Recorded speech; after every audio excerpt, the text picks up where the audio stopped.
ذلك جزاؤهم جهنم بما كفروا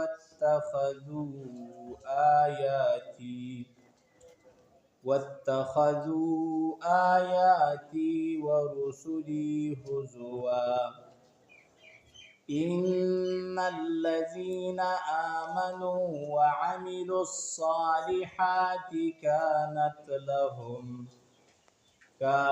لهم جنات الفردوس نزلا خالدين فيها لا يبغون عنها حولا. الله أكبر.